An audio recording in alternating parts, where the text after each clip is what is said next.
Hello everyone, I'm Alyssa and today we'll talk about Brazil's colonial history. So, we all know that Brazil was a former Portuguese colony, but how did it become a Portuguese colony? Christopher Columbus initiated four cross-Atlantic voyages in his lifetime, and after Columbus returned from his first maritime adventure in 1493, the Pope, lining with Spain, granted it all territories west to an imaginary line 100 leagues west of the Cape Verde Islands. Portugal, dissatisfied with the result, requested a negotiation with Spain by the Pope, known as the Treaty of Tordesillas, which moved the 1493 demarcation line to 700 leagues west of the Cape Verde Islands. So, what's the treaty's significance? The treaty effectively divided the new road between Spain and Portugal, resolving their territorial disputes, though the treaty is not recognized by other European powers, say France and Britain. And Brazil in this treaty was assigned to Portugal, while the rest of South America belonged to the Spanish crown.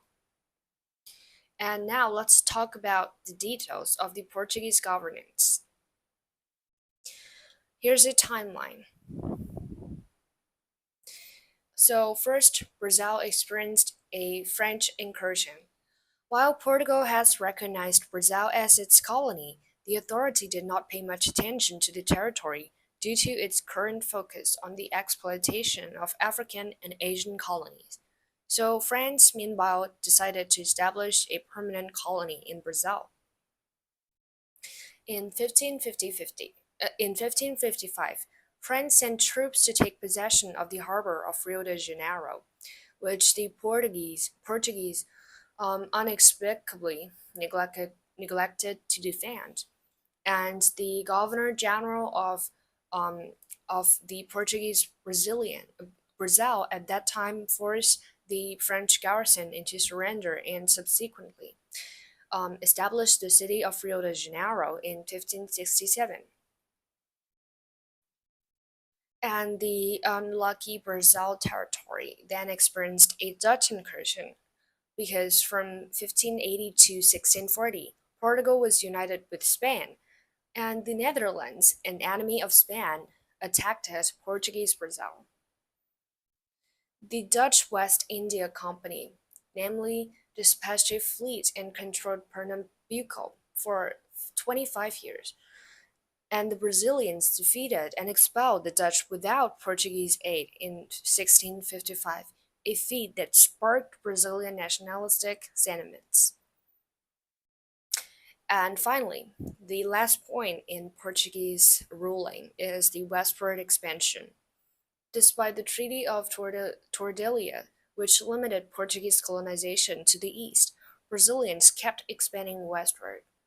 The force of expansion consisted of three groups, namely cattlemen who wanted pastures, Jesuits who wanted land for aldeias, which means villages in Portuguese, and also Banderites, a group of explorers and slave hunters who sought to capture and enslave indigenous people.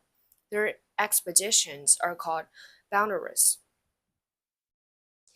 And lastly, let's talk about the role of Jesuits in colonial Brazil. So, the role of Jesuits is relatively complex because, in the first place, they serve as protectors. They protected indigenous people from the harsher treatment by the colonists. Basically, they resisted slavery and settled indigenous people in aldeias or villages.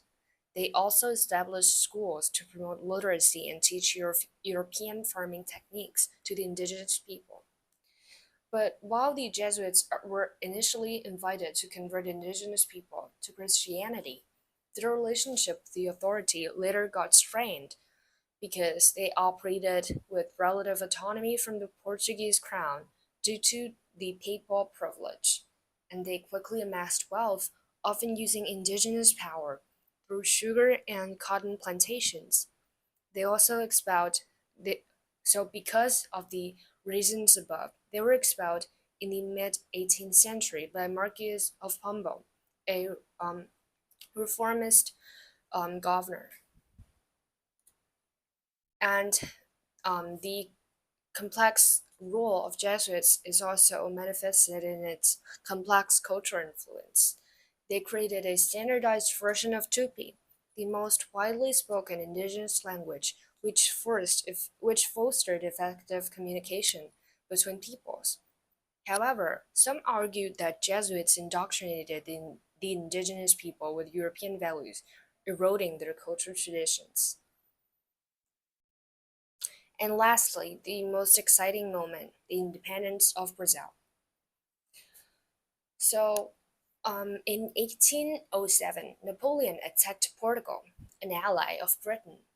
The then prince and future king, John V, fled to Brazil, initiating reforms abolishing Portuguese constraints on Brazil's economy, and it's a prompt action. He then declared the co-equal status of Brazil with Portugal, which effectively marked Brazil's independence. And on the right is a portrait of John V. And secondly, there was a bit twists afterward. John V was preoccupied with radical revolts in Lisbon and Oporto and couldn't stay in Brazil, although his people wanted him to do so. So he designated his son, Dom Pedro I, as the regent. The Cortes wanted to restore Brazil to the former colonial state and ordered the regent to leave. However, the regent refused and gave in defiance a speech known as Fico, or I am staying. The nation then crowned him as the emperor. So this is Dom Pedro I. And that's all. Thanks for listening.